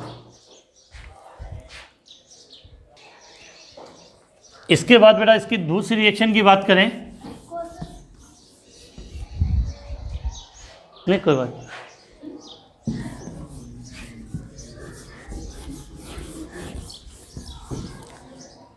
अब देखो फॉर्मलीकरण हो गई। इसके बाद बेटा इसमें अगर हम दूसरी रिएक्शन समझे, नंबर 2 रायमंड टीमान कार्बोक्सिलीकरण, क्या लिखा है, रायमंड टीमान कार्बोक्सिलीकरण अभिक्रिया। तो अब यहाँ से आपके माइंड में बिल्कुल क्लियर होना चाहिए कि इस अभिक्रिया में क्या होगा। क्या लिखा है, रायमंड टीमान कार्बोक्सिलीकरण अभिक्रिया। तो सीधी सी बात याद करनी है, फिनोल से यहाँ पर आपका सैलिसिलिक अम्ल बनेगा। अब इतना तो कोल्बे सीमेंट अभिक्रिया आपने पढ़ी थी, उसमें ये दे रखा था, तो ये मैंने बना दिया यहाँ पे क्या, फिनोल, बेंजीन वाले के ऊपर OH, बेंजीन वाले के ऊपर OH, और इससे हमें क्या बनाना है, सैलिसिलिक अम्ल। स्ट्रक्चर क्या होती है, बेंजीन वाले के ऊपर OH और यहाँ पे COOH, इस स्ट्रक्चर को बोलते हैं सैलिसिलिक अम्ल, सैलिसिलिक अम्ल। क्या नाम दिया, सैलिसिलिक अम्ल। तो याद करना, इतना अगर याद नहीं किया तो फिर तो रिएक्शन याद नहीं होगी कि रायमंड टीमान कार्बोक्सिलीकरण अभिक्रिया। तो फिनोल से क्या बनेगा, लिख दो, अगर फिनोल, ये इतना भी नहीं, फिनोल से क्या बनेगा, सैलिसिलिक अम्ल। अब बेटा एक बात सुनना, आपने क्या किया, रायमंड टीमान फॉर्मुलीकरण अभिक्रिया की थी, तो यहाँ तो लिया था आपने क्लोरोफॉर्म CaCl3। रायमंड टीमान कार्बोक्सिलीकरण में कार्बन टेट्राक्लोराइड CCl4 लेते हैं। तो इतना सा आप याद कर लेना कि फॉर्मुलीकरण कर रहे हैं तब तो हम लेते हैं CaCl3 क्लोरोफॉर्म, लेकिन अगर आप क्या कर रहे हो, कार्बोक्सिलीकरण, तो CCl4 कार्बन टेट्राक्लोराइड, क्या लेंगे, कार्बन टेट्राक्लोराइड। कि अगर फॉर्मुलीकरण करेंगे तो CaCl3 लेंगे और कार्बोक्सिलीकरण करेंगे तो CCl4 कार्बन टेट्राक्लोराइड का उपयोग करेंगे। अब देखो रिएक्शन लैंग्वेज लिखने तो फटाफट 2 लाइन में लिख देता हूं कि शॉर्ट में, कि फिनोल की अभिक्रिया, फिनोल की अभिक्रिया CCl4, पूरा नाम कार्बन टेट्राक्लोराइड, फिनोल की अभिक्रिया CCl4 के साथ क्षार के रूप में या तो क्या लोगे, KOH या NOH। तो फिनोल की अभिक्रिया CCl4 के साथ क्षार की उपस्थिति में कराने पर सैलिसिलिक अम्ल प्राप्त होता है। क्या प्राप्त होगा बेटा, सैलिसिलिक अम्ल प्राप्त होता है। इस अभिक्रिया को आप क्या नाम देते हो, रायमंड टीमान कार्बोक्सिलीकरण अभिक्रिया देते हैं। अब बेटा समीकरण याद करनी है, अगर आपने पहले वाले समीकरण याद है तो इसमें कोई प्रॉब्लम आपके होने वाली नहीं है। देखो यहाँ पे मैं कुछ समझा दूँ आपको कि फिनोल की बात करें तो OH, बेंजीन वाले के ऊपर क्या लगा दिया बेटा, OH। अब कार्बोक्सिलीकरण अभिक्रिया की बात कर रहे हैं, किस कार्बोक्सिलीकरण अभिक्रिया है तो क्रिया किससे कराओगे, CCl4 कार्बन टेट्राक्लोराइड से। तो यहाँ पे लिखा CCl4, कितने Cl जोड़े हैं, 4, तो चारों Cl को अलग अलग लेते हैं, 1 2 3 4। अब देखो इसके बाद क्लोरोफॉर्म के साथ लिया तो 3 Cl थे, तो 3 KOH लिए थे, तो यहाँ Cl 4, तो सीधी बात है KOH भी कितने लेंगे, 4 लेंगे। तो KOH KOH KOH KOH, और यहाँ से सीधी बात है बाहर निकालना, तो बाकी की प्रोसेस में कोई प्रॉब्लम नहीं होनी चाहिए, बिल्कुल इजी है कि 4। एक बात हो रही इससे पहले कि यहाँ पर हमें आवश्यकता है तो आप यहाँ पर क्या रिप्रेजेंट कर सकते हो, हाइड्रोजन रिप्रेजेंट कर सकते हो। क्या रिप्रेजेंट कर सकते हो, हाइड्रोजन। अब देखो 4 Cl के साथ, 4 Cl के साथ 4 क्या हो गए, KOH चले गए बाहर। अब सीधी बात है कि हमें क्या बनाना है, कार्बोक्सिलिक अम्ल बनाना है। तो यहाँ से जल के अणु देखो, यहाँ से एक H तो यहाँ से बाहर गया, OH OH OH OH और H। तो देखो 1 2 3 4, 4 H और 2 ऑक्सीजन, मतलब 2 जल के अणु बाहर चले गए। तो बाहर क्या निकल गया, 4 तो KCl और 2 जल के अणु क्या हो गए, बाहर निकल गए। अब शेष क्या बच्चा वो देख लो, COOH, इसका मतलब COOH ये बन गया।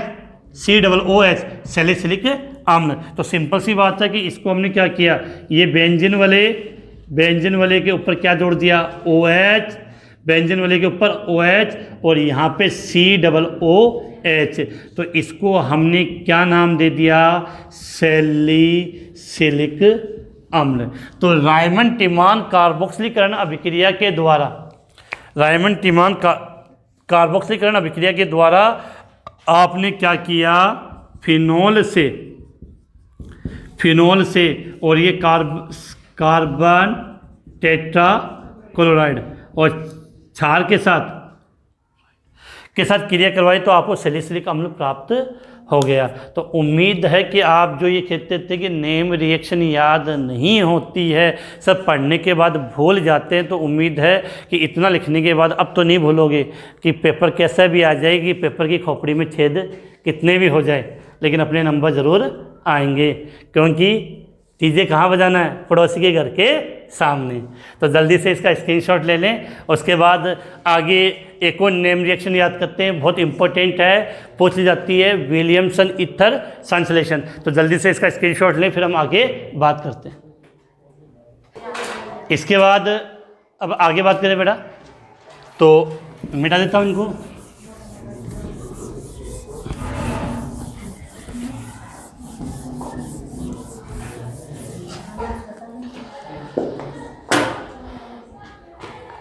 नेक्स्ट नेम रिएक्शन सामने विलियमसन ईथर संश्लेषण। विलियमसन ईथर संश्लेषण तो नाम से ही क्लियर है कि इस अभिक्रिया में किसका निर्माण होगा, ईथर का निर्माण होगा। ईथर बनाने की महत्वपूर्ण विधि है, तो नाम लिख देते हैं यहाँ पर। नाम क्या है इसका,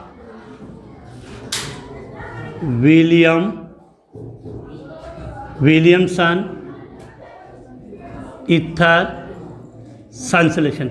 फिर से रिपीट कर दूं, रिएक्शन का नाम क्या दिया है, विलियमसन ईथर संश्लेषण। तो इसके बारे में ज़्यादा अगर बात भी करें तो इतनी चीज़ें तो आप समझ जाओगे कि विलियमसन ईथर संश्लेषण में किसका निर्माण होगा, ईथर का निर्माण होगा वैज्ञानिक के नाम पर। इंपॉर्टेंट नेम रिएक्शन है, कुछ इसके एग्जाम्पल में भी मैं और अच्छे करवाऊंगा। इस अभिक्रिया में होता क्या है कि एल्किल हैलाइड की क्रिया सोडियम एल्कोक्साइड के साथ करवाते हैं, सोडियम एल्कोक्साइड के साथ करवाते हैं तो ईथर प्राप्त होता है। और सबसे विशेष बात, इसे सरल और मिश्रित दोनों प्रकार के ईथर हम प्राप्त कर सकते हैं। एग्जाम्पल समझते हैं। तो पहले तो इसके लिए समीकरण लिख लेते हैं। हमें लिखना क्या है कि विलियमसन ईथर संश्लेषण, देखो शॉर्ट में याद क्या करना है, RX का मतलब एल्किल हैलाइड, एल्किल हैलाइड की क्रिया सोडियम एल्कोक्साइड। जो बेटा अगर आपको याद हो तो ईथर का नामकरण जब हमने स्टार्ट किया था तो मैंने आपको क्या कहा था कि अगर R के साथ जब O, जिस R के साथ हम O लिखते हैं उसको हम क्या बोलते हैं, एल्कोक्साइड। और सोडियम एल्कोक्साइड का फॉर्मूला क्या हो गया, RONA। तो एल्किल हैलाइड की क्रिया, एल्किल हैलाइड की क्रिया सोडियम एल्कोक्साइड, सोडियम एल्कोक्साइड का मतलब RONA के साथ करवाएंगे तो क्या बनेगा, आपका ईथर बनेगा। तो पूरा लिखते हैं, डिटेल से लिखेंगे क्या कि जब एल्किल हैलाइड, एल्किल हैलाइड को क्या लिखे आप, RX। जब एल्किल हैलाइड की अभिक्रिया, जब एल्किल हैलाइड की अभिक्रिया सोडियम एल्कोक्साइड, जब एल्किल हैलाइड की क्रिया सोडियम एल्कोक्साइड, सोडियम एल्कोक्साइड का फॉर्मूला क्या था, RONA। जब एल्किल हैलाइड की क्रिया सोडियम एल्कोक्साइड के साथ कराने पर, सोडियम एल्कोक्साइड के साथ कराने पर ईथर प्राप्त होता है। तो अब ये लाइन तो लिखने की जरूरत है नहीं कि इस अभिक्रिया को क्या कहेंगे, विलियमसन ईथर संश्लेषण। अब जो समीकरण समझते पहले कि हमने क्या लिखा यहाँ पर, एल्किल हैलाइड। तो एल्किल हैलाइड को आप रिप्रेजेंट कैसे करोगे, RX से, RX से।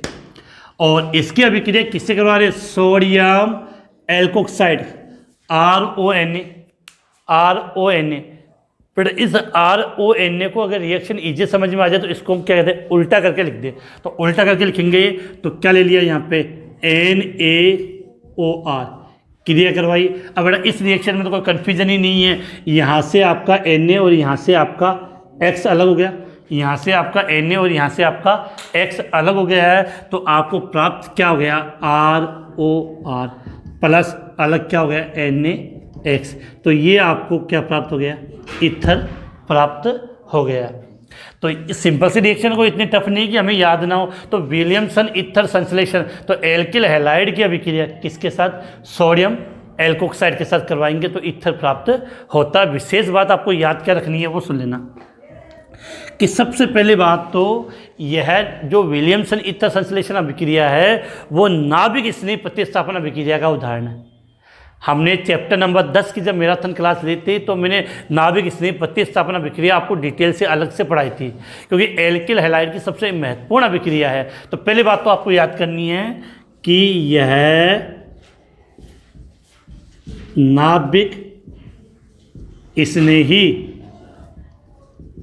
यह नाभिक स्नेही प्रतिस्थापन अभिक्रिया का उदाहरण है।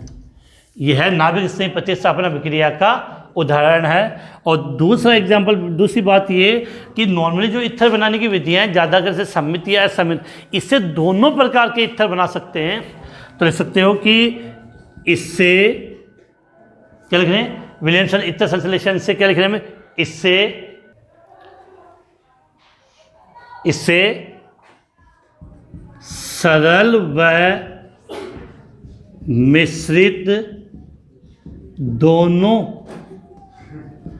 प्रकार के, इससे सरल व मिश्रित दोनों प्रकार के ईथर प्राप्त कर सकते हैं। इससे सरल तथा मिश्रित दोनों प्रकार के ईथर प्राप्त कर सकते हैं। अब यहाँ पर मैं इसके एग्जाम्पल से मैंने एक सिंपल सा एग्जाम्पल ले रहा हूँ कि यहाँ पर मैंने क्या ले लिया, C2H5Cl, क्या नाम हुआ, एथिल क्लोराइड।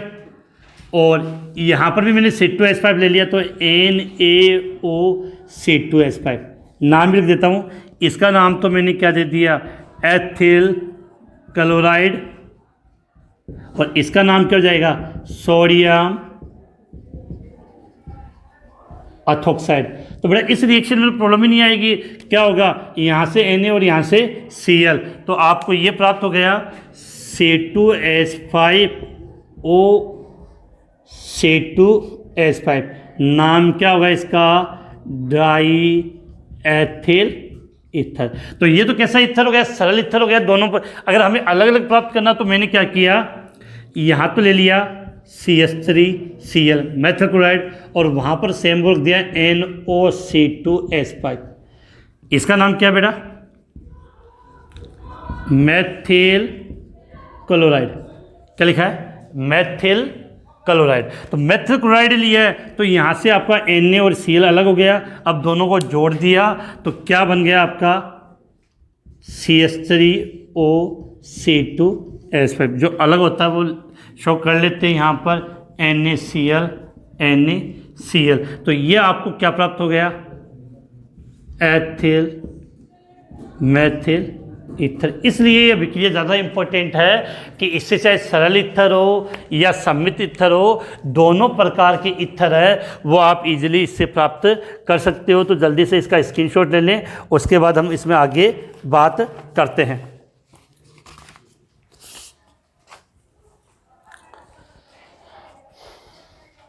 तो ये 3 जो नेम रिएक्शन थी वो मुझे अच्छे लगे थे, वो मैंने करवा दी। इसके अलावा इस चैप्टर में 5-7 नेम रिएक्शन और है, जैसे फिर्स पुनर्विन्यास है, डफ अभिक्रिया है, इसके अलावा भी काफ़ी रिएक्शन है। वो सब नेम रिएक्शन आपको इस ऑनलाइन क्लास के डिस्क्रिप्शन में लिंक मिल जाएगा, वहाँ से आप उसको डिटेल से देख सकते हो। इसके अलावा कुछ और रिएक्शन हम ले लेते हैं। तो ये ईथर बनाने की विधि थी। अब देखो इसके बाद हम आगे बात करें।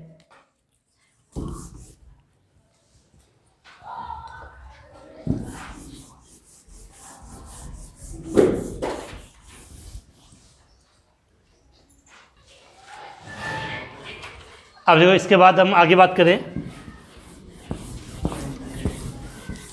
अब देखो फिनॉल की कुछ अभिक्रिया इस प्रकार की होती है कि आपको क्या होगा कि समीकरण देगा और उत्पाद की पहचान करनी होगी। तो यहाँ पर मैं 4 समीकरणें लिख रहा हूँ, चारों को अच्छी तरीके से माइंड में फिट करना है। स्क्रूज है अपना वो एकदम टाइट कर लेना कि बाहर लीक ना हो जाए बातें। कि सबसे पहले देखो यहाँ पर एक अभिक्रिया आती है फिनॉल का नाइट्रीकरण। फिनॉल का नाइट्रीकरण मतलब नाइट्रिक अम्ल के साथ अभिक्रिया करवाएंगे। विशेष बात क्या होती है, जब फिनॉल का हम नाइट्रीकरण करेंगे तो उसको तनु और सांद्र के साथ करते हैं, एक बार तनु के साथ और एक बार सांद्र के साथ, तो दोनों में उत्पाद अलग बनता है। और एक करते हैं फिनॉल का ब्रोमिनीकरण। तो ब्रोमिनीकरण में एक तो अभिक्रिया होगी ब्रोमीन जल के साथ, दूसरा कार्बन डाइसल्फाइड या क्लोरोफॉर्म में घुली ब्रोमीन के साथ। तो इन अभिक्रियाओं में जो उत्पाद है आपका वो अलग अलग बनता है। तो उससे रिलेटेड कुछ चीज़ें हम यहाँ सीखते हैं कि ये क्या लिखा मैंने OH, और ये क्या हो गया फिनॉल। तो बेंजीन वाले के ऊपर OH क्या लिख दिया मैंने, फिनॉल। अब इस फिनॉल की जब आपको इसका क्या करना बेटा, यहाँ पर विशेष ध्यान रखना फिनॉल की हम कौन सी अभिक्रिया की बात कर रहे हैं, नाइट्रीकरण की बात कर रहे हैं। फिनॉल का हम क्या कर रहे हैं, नाइट्रीकरण।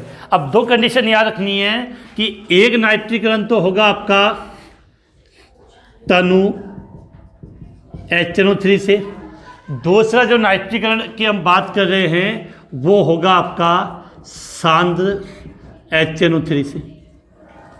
अब तनु और सांद्र का मतलब तो आप समझते हो, ज़्यादा बात करने की ज़रूरत नहीं है। आपको याद क्या रखना है कि अगर फिनॉल का नाइट्रीकरण हम तनु अवस्था में करते हैं, तनु नाइट्रिक अम्ल से करवाते हैं, तो अब ये तो आपको समझ लेना चाहिए कि नाइट्रीकरण अभिक्रिया जब होगी, किसकी बात कर रहे हैं हम, नाइट्रीकरण अभिक्रिया की जब हम बात करें तो माइंड में एक बात क्लियर कर लेना कि अभिक्रिया आपकी किससे होगी, HNO3 नाइट्रिक अम्ल से होगी। HNO3 नाइट्रिक अम्ल से होगी। और इस HNO3 को लिखने का तरीका मैंने आपको पहले भी बताया था, HONO2 होगा,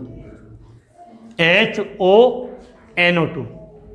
नाइट्रिक अम्ल HNO3 लिखने का तरीका क्या होगा, HONO2। अब कंडीशन क्या होती है कि अगर आपने तनु नाइट्रिक अम्ल से अभिक्रिया करवाई है तो सीधी बात है कि ये जो NO2 है या तो वो जुड़ेगा ऑर्थो कंडीशन पे या जुड़ेगा वो केवल पैरा कंडीशन में, दोनों में से एक कंडीशन पे जुड़ेगा। तो इस अभिक्रिया को अगर आप इजीली समझ लें तो मैं समझा दूँ कि जैसे तनु HNO3 लिखा है, तो इस तनु HNO3 को मैं यहाँ लिख रहा हूँ HONO2। अब क्या होगा कि या तो इस ऑर्थो वाली कंडीशन से H बाहर जाएगा या इस पैरा वाली कंडीशन से H बाहर जाएगा। तो यहाँ से H OH बाहर, NO2 यहाँ जुड़ जाएगा, या यहाँ से H और OH बाहर, NO2 आपका यहाँ जुड़ जाएगा। तो आपका जो उत्पाद बनेगा वो कंडीशन क्या होगी, OH या तो NO2, जो जल का अणु बाहर जाएगा तो या तो NO2 यहाँ जुड़ेगा या आपका NO2 कहाँ जुड़ेगा, इस कंडीशन में। अब सुनना, ये तो आप जानते हो कि इस पूरे कंपाउंड को आप क्या बोलते हो, फिनॉल। तो ये 1-2 वाला रिलेशन है, ये 1-2-3-4 वाला रिलेशन है। तो 1-2 वाले को तो क्या बोलते हो, ऑर्थो। NO2 का नाम होता है नाइट्रो, तो इसका आपने नाम क्या दे दिया, ऑर्थो नाइट्रो फिनॉल। क्या नाम दिया, ऑर्थो नाइट्रो फिनॉल। और इसका क्या नाम हो जाएगा, पैरा नाइट्रो फिनॉल। अब यहाँ से आपको याद क्या रखना था, याद ये रखना है रिएक्शन इस प्रकार से आएगी, ये लिखा हो मिलेगा तीर के निशान पे ये होगा। तो तनु नाइट्रिक अम्ल लिखा हो, तनु HNO3, तो याद करना है कि क्या बनेगा, ऑर्थो नाइट्रोफिनॉल या पैरा नाइट्रोफिनॉल। लेकिन जब क्रिया किससे करवा दी जाए, सांद्र नाइट्रिक अम्ल से, किससे, सांद्र नाइट्रिक अम्ल से, तो इसमें क्या होता है कि यहाँ से भी H बाहर जाएगा, यहाँ से भी H बाहर जाएगा और यहाँ से भी H बाहर जाएगा। इन तीनों कंडीशन से H बाहर जाएगा। इस नाइट्रिक अम्ल को आप थोड़ा सा ऐसे लिख लो, HONO2। सांद्र का मतलब मात्रा ज़्यादा होगी, सांद्र का मतलब मान क्या होगा, ज़्यादा होगा। तो यहाँ से HOH बाहर, यहाँ से HOH बाहर, यहाँ से H और OH बाहर, ये NO2 यहाँ पर भी जुड़ेगा, यहाँ पर भी जुड़ेगा और यहाँ पर भी। मतलब साफ समझ में आ रहा होगा कि अगर तनु लिया है तो NO2 या तो ऑर्थो पे जुड़ेगा या पेरा पे, लेकिन सांद्र लिया है तो ये दोनों कंडीशन ऑर्थो कहलाती है, पता होगा आपको, ये और ये ऑर्थो और ये पेरा। तो जितनी भी ऑर्थो और पेरा कंडीशन है उन सब पर आपका NO2 जुड़ेगा। तो इसको आपको याद कैसे करना था, OH ये कंडीशन, तो देखो बेटा यहाँ से H और यहाँ से OH, जल का अणु बाहर तो ये NO2 यहाँ जुड़ गया, यहाँ से H और यहाँ से OH बाहर तो NO2 यहाँ जुड़ गया, यहाँ से H और यहाँ से OH तो NO2 यहाँ से बाहर चला गया। अब देखो इस कंपाउंड को नॉर्मली नाम होता है इसका पिक्रिक अम्ल। ये बहुत अच्छा है, प्रश्न आता है कि फिनोल से क्या बनाओ, पिक्रिक अम्ल बनाओ। क्या बोलते हैं इसको, पिक्रिक अम्ल। फिनोल से क्या बनाओ, पिक्रिक अम्ल। और बेटा इस कंपाउंड का मैं IUPAC नाम भी बता दो, पूछ लिया जाए तो। देखो काउंटिंग कर लो, 1 2 3 4 5 6। तो NO2 कितने कितने नंबर पर है, 1 2 पर, 1 4 पर और 1 6 पर।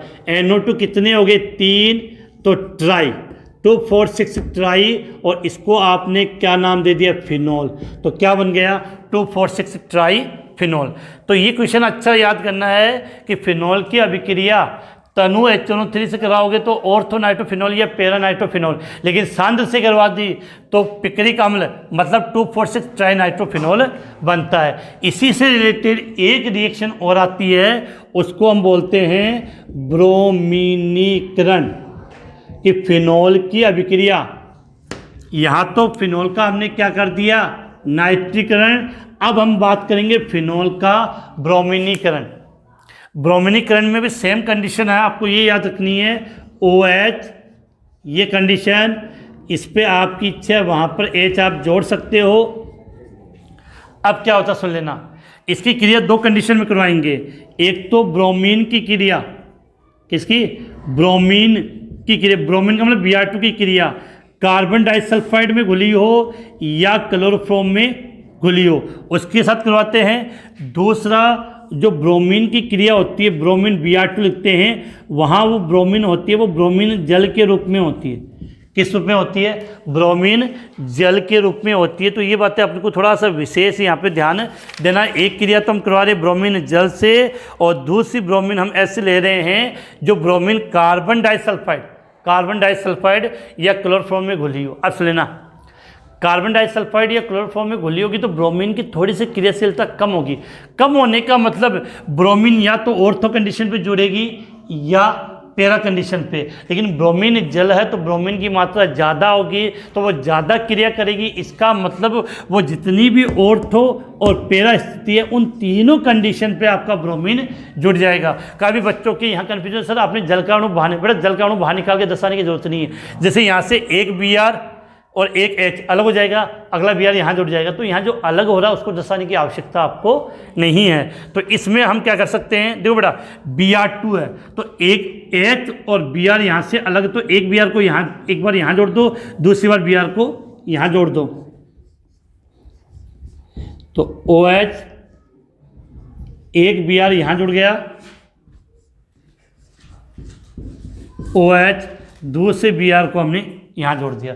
अब इनके नाम में तो प्रॉब्लम ही नहीं है, ortho bromophenol, para bromophenol, ortho bromophenol, para bromophenol. लेकिन अब आपको याद क्या रखना है, यही क्रिया अगर ब्रोमीन जल से करवाते हैं तो इन तीनों कंडीशन पे आपकी ब्रोमीन जुड़ जाएगी। Br Br Br, तो काउंटिंग बेटा कर सकते हो आराम से, 1 2 3 4 5 6। तो क्या बन गया आपका 2 4 6 ट्राई ब्रोमोफिनोल। क्या बन गया आपका 2 4 6 ट्राई ब्रोमोफिनोल, 2 4 6 ट्राई ब्रोमोफिनोल। तो ये थी फिनोल की। और ये कौन सी अभिक्रिया होती है बेटा, फिनोल की नाभिक स्नेह प्रतिस्थापन अभिक्रिया होती है।